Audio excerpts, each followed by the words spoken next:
Jake Morrison wiped the sweat from his forehead as he crawled out of the alien ship's cargo bay. The Zephyrian vessel had been sitting in the Mars Station Alpha shipyard for 3 months now, and today was finally the day to strip it for parts. Jake had been working as a mechanic at the Terran Colonial Shipyard for 5 years, and he had seen plenty of strange alien technology come through the facility. But this ship was different somehow. It felt old, really old, like it had been drifting through space for centuries. The cargo bay was filled with the usual junk you would expect to find on a decommissioned alien vessel. Broken equipment, strange tools that no human knew how to use, and containers filled with substances that the science team was still trying to identify. Jake was about to call it a day when his flashlight beam caught something glinting in the far corner of the bay. He crawled over to investigate, and found a set of armor plates stacked neatly in what looked like a custom storage case. The armor was unlike anything Jake had ever seen. It was made of some kind of crystalline material that seemed to shift colors as he moved his light across it. The plates were covered in intricate engravings that looked almost like circuit patterns, but they moved and flowed like they were alive. Jake picked up one of the chest pieces and was surprised by how light it was. The material felt warm to the touch, and for a moment he could have sworn he heard a faint humming sound coming from inside it. He looked around the cargo bay to make sure he was alone, then carefully lifted the armor pieces out of their case. There were enough pieces to make a complete set. A helmet, chest plate, arm guards, leg protection, and what looked like a power core that would fit in the center of the chest piece. Jake had always been curious about alien technology, and this armor was too interesting to just turn over to the science team without taking a closer look first. He carried the armor pieces back to his workstation in the main maintenance bay. His shift was almost over, and most of the other workers had already gone home. Only a few night shift mechanics were still around, and they were busy with their own projects. Jake spread the armor pieces out on his work table and began examining them more closely. The engravings on each piece were definitely some kind of technology, but they were far more advanced than anything Jake had seen before. They seemed to pulse with a faint inner light, and when he touched them, they felt warm and almost responsive. Jake had worked on Zephyrian technology before, but most of it was dead and cold. This armor felt alive. His friend Pete walked over to see what Jake was working on. Pete was a few years older than Jake and had been working at the shipyard since before humans had made contact with most of the alien races. He knew more about alien technology than anyone else in the facility. "What? You got there, Jake?" Pete asked, looking at the armor pieces with interest. "Found this in the Zephyrian ship," Jake replied. "Looks like some kind of ceremonial armor. The engravings are incredible." Pete picked up the helmet and turned it over in his hands. "This is definitely Zephyrian work, but I've never seen anything like it. The craftsmanship is amazing. Look at these patterns. They're so detailed." Jake nodded. "I was thinking the same thing. It's almost too nice to be military armor. Maybe it belonged to some kind of priest or ceremonial guard." Pete grinned. "Why don't you try it on? See if it fits." Jake laughed. "Are you serious? I don't know anything about this stuff. What if it's dangerous?" "Come on, Jake, it's just armor. What's the worst that could happen? Besides, you've been working on alien tech for years. You know what to look for?" Jake looked at the armor pieces again. They did look harmless enough, and his curiosity was getting the better of him. "All right, but just for a minute. And if anything weird happens, you're helping me get it off." Pete nodded. "Deal, but I'm taking pictures. The guys on the day shift will never believe this." Jake started with the leg pieces. They fit perfectly, which was surprising since he had never seen alien armor designed for human proportions. The material molded itself to his legs like it was custom-made. The arm guards went on next, and again they fit like they had been designed. Specifically for him, the chest piece was heavier than the other parts, but it still felt comfortable when Jake put it on. There was a circular opening in the center where the power core was supposed to go. Jake hesitated for a moment, then picked up the core and pressed it into place. It clicked into position with a satisfying sound. Finally, Jake picked up the helmet.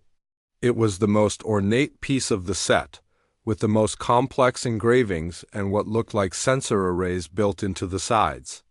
Jake took a deep breath and put it on. The moment the helmet sealed into place, everything changed. The armor began to glow with a soft blue light, and Jake felt a surge of energy flow through his entire body. His vision suddenly became incredibly clear, and he could see things that had been invisible before. The walls of the maintenance bay seemed to shimmer, and he could see strange patterns of light flowing through the air. "Jake?" Pete's voice sounded.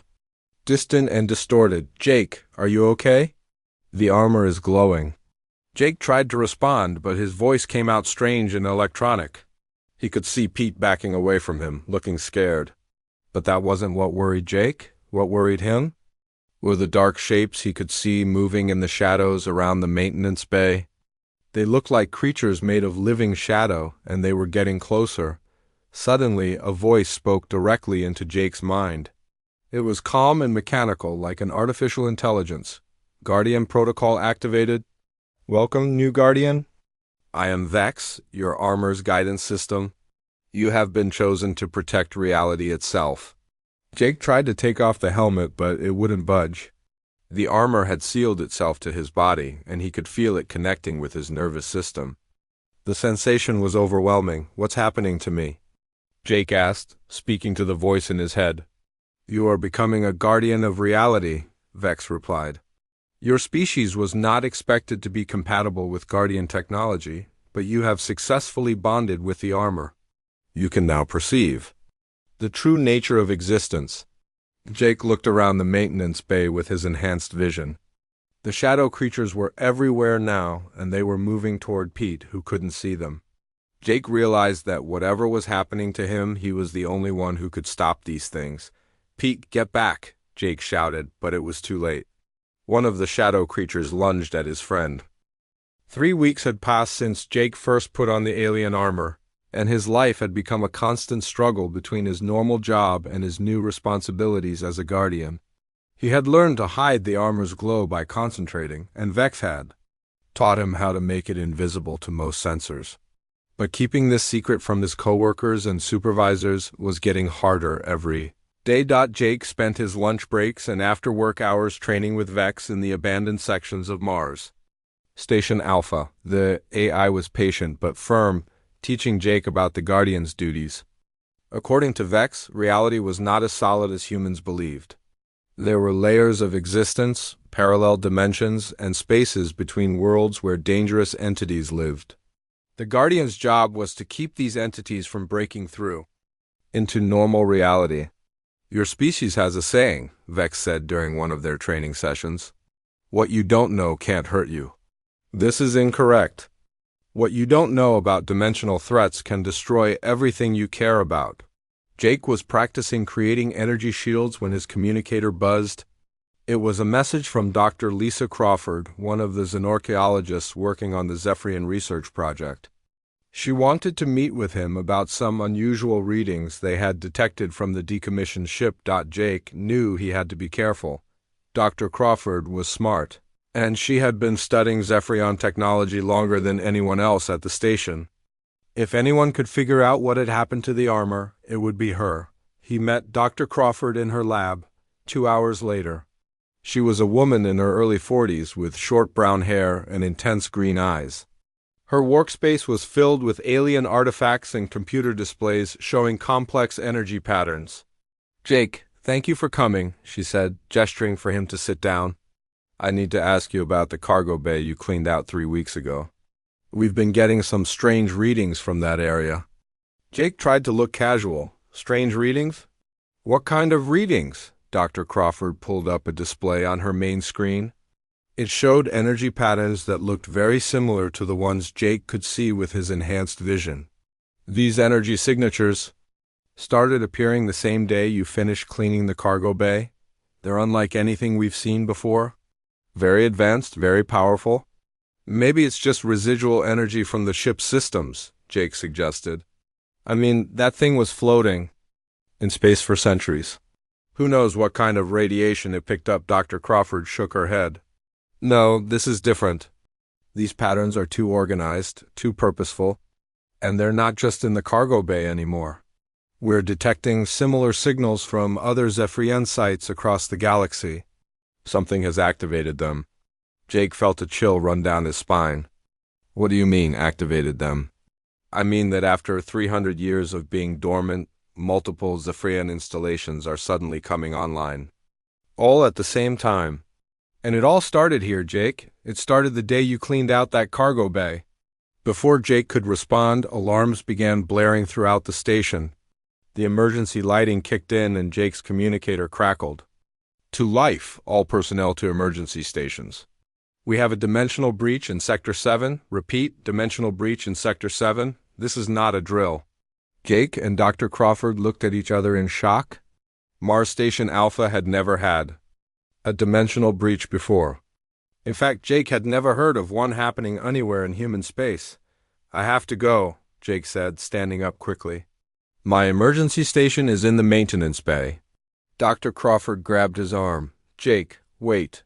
I think you know more about this than you're telling me. These energy readings, the dimensional breach, it's all connected, isn't it? Jake looked into her eyes and saw that she already suspected the truth. I can't explain right now, but you need to get to a safe location. Look, yourself in your lab and don't come out until the all-clear is given. Jake ran through the station corridors towards Sector 7. As he got closer, he could see the dimensional breach with his enhanced vision. It was a tier in reality itself, and creatures were starting to pour through it. They looked like the shadow beings he had seen in the maintenance bay, but these were bigger and more aggressive. Jake found a maintenance closet and quickly activated his armor.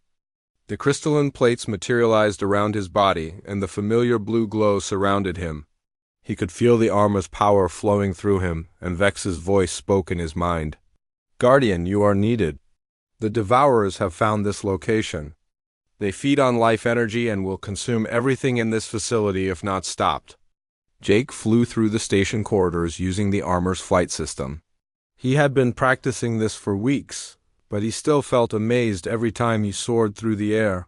He reached Sector 7 just as the first Devourers were attacking. A group of station workers. The creatures were horrible to look at.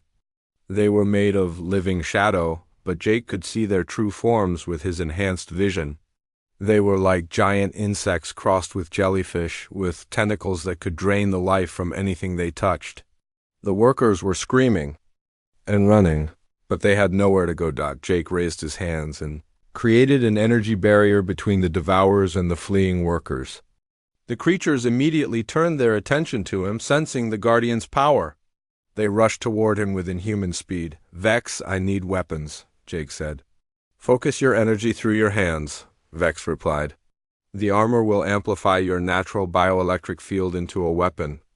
Jake concentrated and felt energy building up in his palms. He aimed at the nearest Devourer and released the power. A beam of blue light shot from his hands and struck the creature. It shrieked and dissolved into nothingness. The other Devourers hesitated for a moment, then attacked all at once. Jake fought with everything he had, creating shields to protect himself and energy blasts to destroy his enemies. But there were too many of them, and more were coming through the dimensional breach. Jake flew toward the tier in reality and began trying to seal it. Vex guided him through the process, showing him how to use the armor's power to repair the damage to the dimensional barrier. It was like trying to sew up a wound in space itself. The process was exhausting. Jake could feel the armor drawing energy from his own body, and he was getting weaker with each passing minute. But slowly, the dimensional breach began to close. The remaining Devourers, cut off from their source dimension, began to fade away. Finally, the last of the tier sealed itself, and the emergency was over. Jake collapsed to the floor, completely drained. The armor's glow faded, and he could barely keep his eyes open. That was when he heard footsteps behind him. Jake turned around and saw a woman in a military uniform walking toward him. She was tall and confident, with short blonde hair and sharp blue eyes. Her uniform bore the insignia of Earth Defense Force. Guardian, she said, her voice calm and professional. I'm Colonel Amy Harrison. I think we need to talk. 6 months had passed since Jake first became a Guardian, and he had successfully stopped 17 dimensional breaches across 3 star systems. Working with Colonel Harrison's Earth Defense Force team had made everything easier. They provided him with transportation, intelligence about where breaches might occur, and most importantly, they helped cover up his activities from the general public. Dr. Crawford had become his closest advisor after he finally told her the truth about the armor. She spent her days studying ancient Zephyrian texts and artifacts, looking for clues about the Guardian's true purpose. Her research had revealed disturbing information about what had happened to the previous Guardians. Jake was in the middle of a training session when Vex suddenly spoke with unusual urgency in his mind. "Guardian, something is wrong. The dimensional barriers are shifting in ways I have never seen before. The enemy is no longer sending random attacks. They are probing for weaknesses." Jake stopped his energy practice and focused on what Vex was telling him. "What enemy? The Devourers?" "The Devourers are servants," Vex replied. "They serve a greater entity called the Void Collective. It is a consciousness that exists between dimensions, feeding on reality itself. The Zephyrians fought it for thousands of years before they were finally consumed." Jake felt a chill run through him. "Consumed? What do you mean consumed?" "The Void Collective does not simply destroy. It absorbs entire civilizations, adding their knowledge and power to itself. The Zephyrians, the Kaleri, the Nethrim, dozens of advanced species have been consumed over the millennia. Each time it grows stronger." Before Jake could ask more questions, his communicator buzzed with an emergency signal from Colonel Harrison. Her voice was tense when she spoke. "Jake, we have a problem. Something big just appeared in the Proxima Centauri system. It's not like anything we've seen before. We need you here immediately." Jake used the armor's teleportation system to travel instantly to the Earth Defense Force Command Center. When he arrived, he found Colonel Harrison and her team staring at a massive holographic display showing the Proxima system. What Jake saw made his blood run cold. A creature the size of a small moon was floating in space near Proxima Centauri. It was made of the same dark energy as the Devourers, but it was clearly intelligent. Jake could see it reaching out with tendrils of shadow, touching the dimensional barriers that separated different versions of reality. "It appeared 2 hours ago," Colonel Harrison explained. "Our sensors can barely detect it, but the gravitational effects are unmistakable. It's doing something to space itself." Dr. Crawford was standing next to the display, her face pale with worry. "Jake, I've been researching this in the Zephyrian archives. I think this is what they called the Negator. It's the Void Collective's primary weapon." Jake activated his armor and studied the creature with his enhanced vision. What he saw was even worse than what the sensors were showing. The Negator was systematically destroying the barriers between parallel dimensions, causing different versions of reality to collide and merge. The resulting chaos was creating massive energy storms that threatened to tear apart the fabric of existence itself. "Vex, can I fight that thing?" Jake asked. "You must try," Vex replied. "If the Negator succeeds in collapsing the dimensional barriers around Proxima Centauri, the effect will spread throughout the galaxy. Every world, every star system, every living being will be consumed." Jake looked at Colonel Harrison. "I need to get to Proxima immediately. Can your ships get me there?" Colonel Harrison shook her head. "Our fastest ship would take 3 days to reach Proxima. You'll have to use the armor's teleportation system." "That's never been tested over interstellar distances," Dr. Crawford protested. "The energy requirements could kill him." Jake was already charging up the armor's teleportation system. "I don't have a choice. If I don't stop this thing now, there won't be a galaxy left to save." The teleportation across 4 light years was the most painful experience of Jake's life. He felt like his body was being torn apart and reassembled molecule by molecule. When he finally materialized in the Proxima system, he was barely conscious and the armor's power levels were dangerously low. The Negator sensed his presence immediately. It turned toward him, and Jake could feel its alien intelligence studying Him, when it spoke, its voice echoed across multiple dimensions simultaneously. A human guardian, how unexpected. The collective has wondered about your species since you first developed space travel. You will be an interesting addition to our knowledge. Jake forced himself to fly toward the creature, gathering energy for an attack. I'm not going to let you destroy my galaxy. The negator laughed, a sound like reality itself breaking apart. Your galaxy? Human, you understand nothing. This galaxy, this universe, this entire dimension is nothing but food for the collective. We have consumed countless realities before this one. Jake launched an energy blast at the creature, but it absorbed the attack without apparent damage. The negator retaliated by sending a wave of dark energy that nearly knocked Jake unconscious. He could feel the armor's protective system struggling to keep him alive. Vex, I need more power, Jake gasped. Drawing more power from your life force.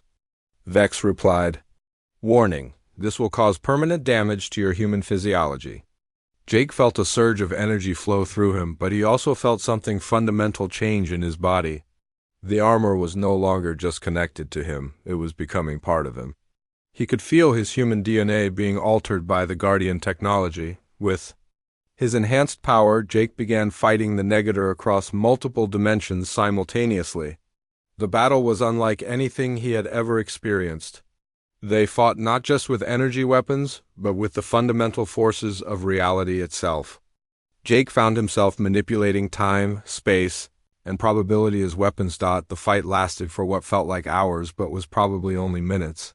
Jake managed to wound the negator, causing it to retreat into the spaces between dimensions. But the victory came at a terrible cost. Jake's body was failing, and the armor's power was almost completely drained. As Jake floated in space, barely alive, the negator's final words echoed in his mind. You have only delayed the inevitable, human. The collective has been preparing. For 3 centuries, we know about your armor's limitations. We know about your species' weaknesses. When we return, we will bring the full power of the Void Collective with us. Jake managed to teleport back to Earth, but he collapsed the moment he arrived. Dr. Crawford and Colonel Harrison rushed him to the medical bay, where the doctors discovered that his DNA had been permanently altered by the Guardian technology. Jake, there's something you need to know, Dr. Crawford said when he finally woke up. I've been studying the Zephyrian records about their final Guardian. The armor you're wearing belonged to him. And according to the archives, he died fighting the Void Collective. Jake sat up slowly, feeling the changes in his body. How long do I have? I don't know, Dr. Crawford replied honestly. But Vex told me that the armor's power is not unlimited. Each time you use it, you're burning through both the armor's energy reserves and your own life force. If you can't find a way to defeat the collective permanently, you'll die fighting it. Jake looked out the window at the stars, knowing that somewhere in the darkness between dimensions, the Void Collective was preparing for its final assault on reality. He had become humanity's guardian, but he was beginning to wonder if even a guardian could save them from what was coming. Jake stared at the holographic map floating above Dr. Crawford's desk, showing 17 different star systems across the galaxy. Each system contained a Zephyrian site where additional Guardian armor might be found. The past month had been spent recovering from his battle with the negator and planning this desperate mission to find other Guardian suits. The closest site is in the Kepler system, Dr. Crawford said, pointing to a blue dot on the map. It's about 2 days' travel by our fastest ship. But Jake, you need to understand that most of these sites have been abandoned for centuries. The armor might be damaged beyond repair. Jake nodded, but his mind was already made up. His fight with the negator had proven that one Guardian was not enough to defeat the Void Collective. He needed help, and the only way to get it was to find more Guardian armor and train others to use it. I'll start with the Kepler site, Jake said. If I can find even one more working suit, we'll have doubled our chances. Colonel Harrison entered the room carrying a tactical briefing pad. Jake, I've been thinking about this mission. You can't do this alone. My team should come with you, Jake shook his head. Amy, your people are brave, but they can't survive the kind of environments I'll be exploring. Some of these sites are in dimensions where normal humans can't even exist. Then at least take some backup equipment, Colonel Harrison insisted. Communication devices, emergency supplies, anything that might help. Jake appreciated her concern, but he knew that this mission was something only a Guardian could complete. The armor's teleportation system would allow him to travel instantly between sites, something that would take conventional ships weeks or months to accomplish. The first site in the Kepler system was a massive underground complex buried beneath the surface of a dead moon. Jake teleported directly into the facility and immediately knew something was wrong. The air was thick with dimensional energy, and he could see tears and reality scattered throughout the complex. "Vex, what happened here?" Jake asked as he explored the abandoned halls. "This facility was attacked by the Void Collective approximately 300 years ago," Vex replied. "The Guardian stationed here made a final stand, but was ultimately consumed. However, the armor storage vault may still be intact." Jake made his way deeper into the complex, fighting off shadow creatures that had taken up residence in the ruins. The storage vault was protected by energy shields that recognized Jake's Guardian status and allowed him to pass through. Inside the vault, Jake found what he was looking for. 3 Guardian armor suits were stored in crystalline cases, but 2 of them were severely damaged. The third suit appeared to be intact, but when Jake tried to activate it, nothing happened. "The power cores have been drained," Vex explained. "These suits have been inactive for too long.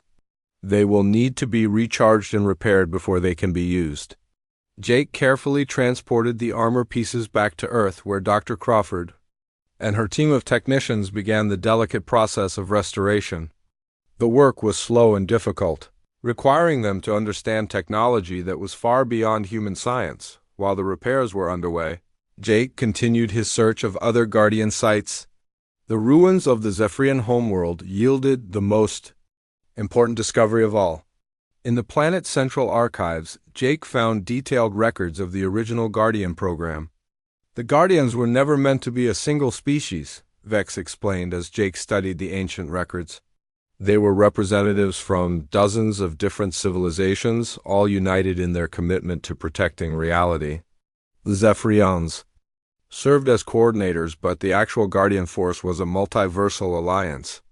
Jake realized that the human approach to the Guardian program had been completely wrong.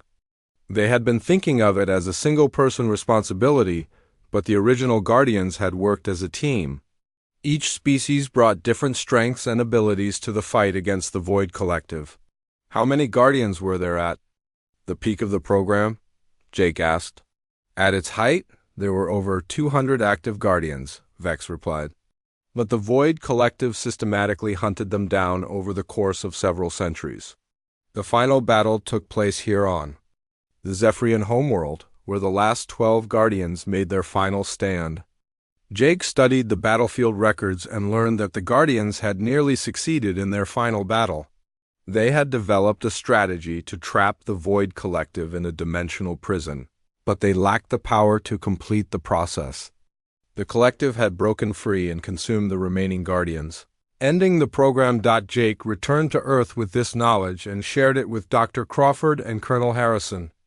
The implications were both encouraging and terrifying. If the original Guardians had come close to victory, then it might be possible to succeed where they had failed. But it would require multiple Guardians working together. "We've managed to repair 2 of the armor suits," Dr. Crawford reported. "But finding people who can use them is going to be the real challenge. The bonding process is dangerous, and most people aren't mentally or physically compatible with Guardian technology."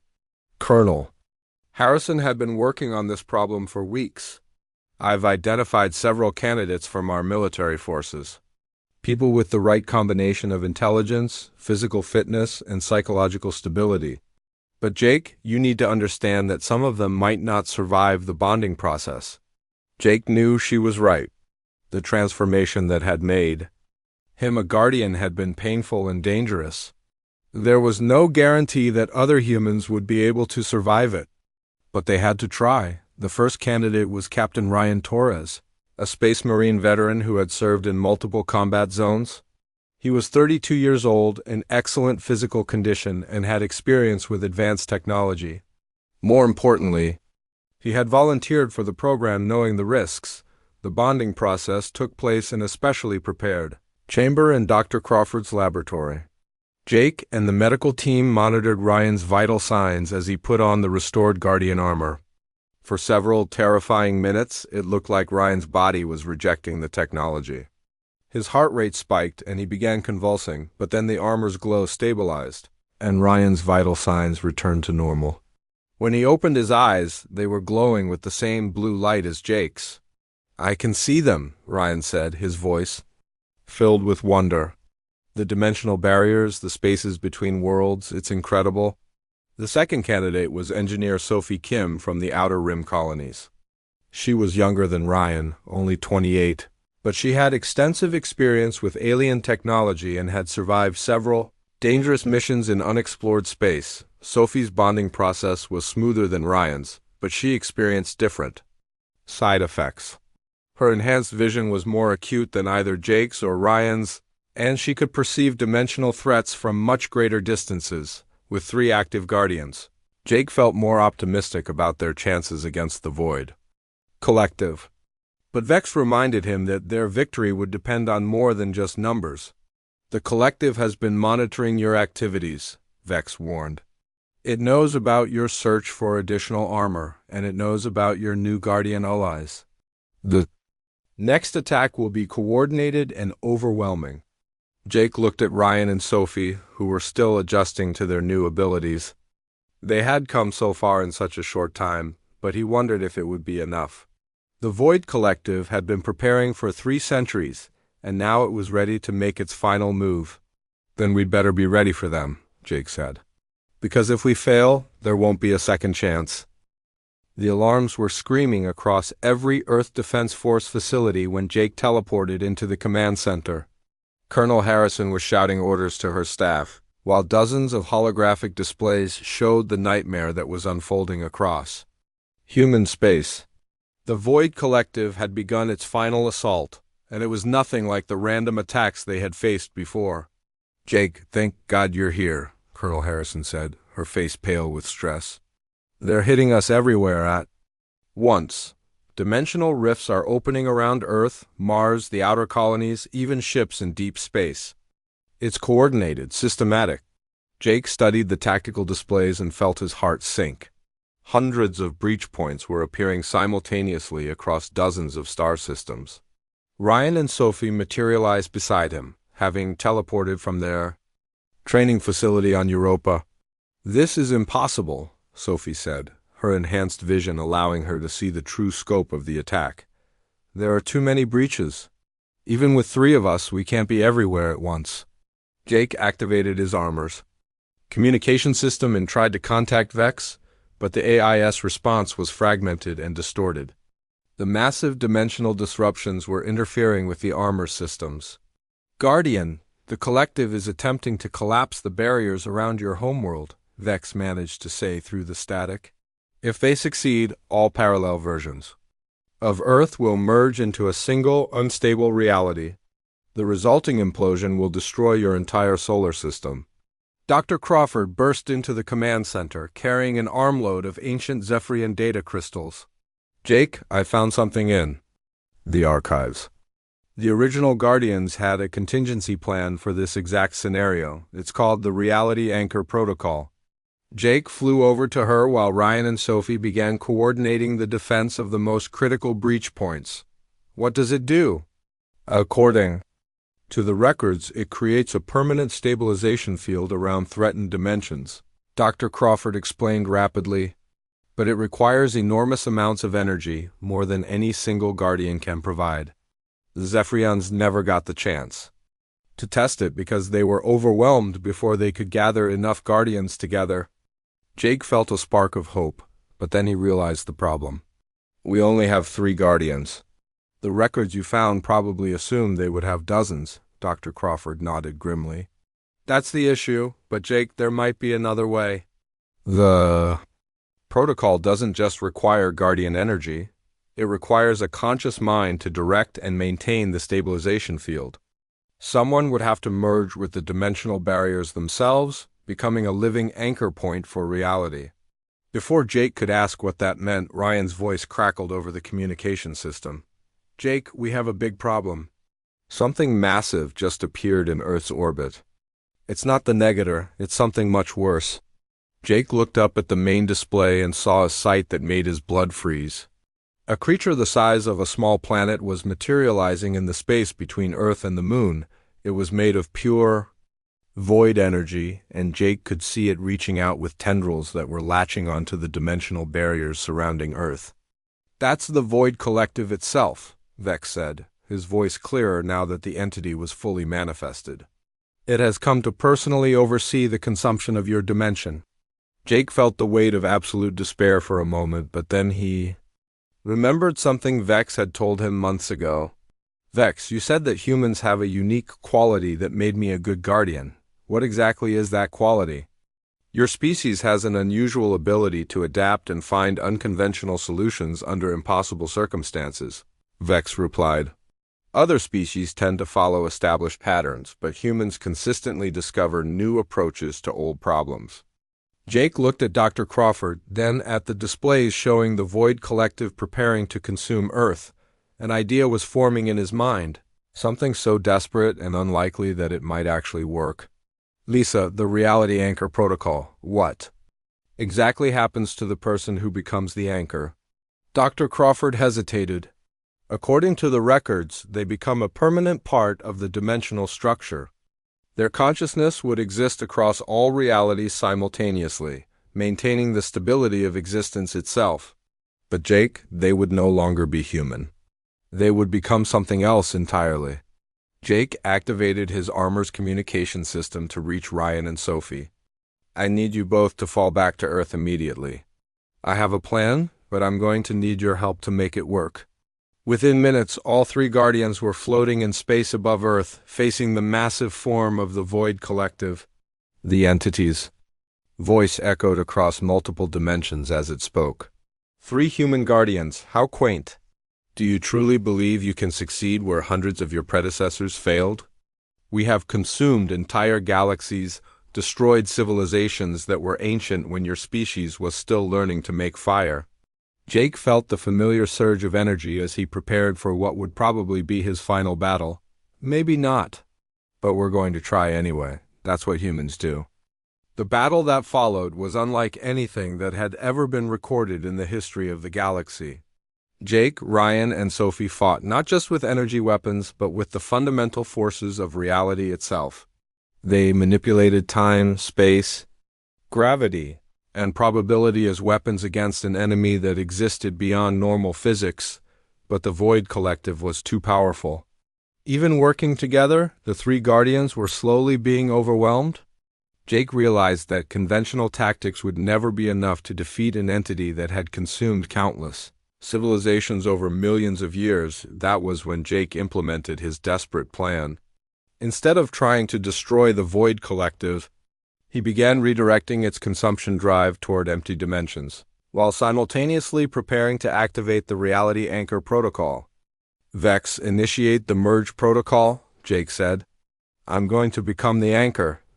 "Jake, no," Ryan shouted over the communication system. "There has to be another way." But Jake was already beginning the transformation. He could feel his consciousness expanding beyond his physical body, connecting with the dimensional barriers that surrounded Earth and spreading outward to encompass the entire solar system. The process was incredibly painful, but it was also strangely beautiful. He could see all of reality laid out before him like a vast, interconnected web as Jake merged with the dimensional structure. He gained access to power beyond anything the Guardians had ever wielded. He used this power to create permanent barriers around the Void Collective, trapping it in an endless loop of empty realities where it could consume nothing but its own echoes. The transformation was successful, but it came at the ultimate cost. Jake's physical form dissolved into pure energy, and his consciousness became distributed across all of existence. He was no longer human, but he had become something greater, the eternal guardian of reality. From his new perspective, Jake could see Ryan and Sophie floating in space, staring at the place where he had been. He tried to communicate with them and found that he could still speak, though his voice now echoed from everywhere at once. "It's okay," Jake said, his voice filled with a peace he had never known as a human. "I can see everything now. All of reality, all the dimensions, all the infinite possibilities. The Void Collective is contained and the barriers are permanent. Earth is safe." Ryan and Sophie returned to the planet as heroes, taking up the role of active guardians while Jake watched over them from his position between dimensions. Dr. Crawford continued her research, working to train new guardians from volunteers across human space. Jake discovered that his sacrifice had created something unprecedented in the history of the universe, a truly permanent defense against dimensional threats. What had begun as a joke, putting on alien armor to amuse his coworkers, had become the most important act in the history of existence itself. From his position as the guardian of reality, Jake began training new protectors from species across the galaxy, ensuring that the multiverse would always have defenders. The armor he had first worn as a prank had become the symbol of the greatest responsibility any being could bear, the preservation of all existence.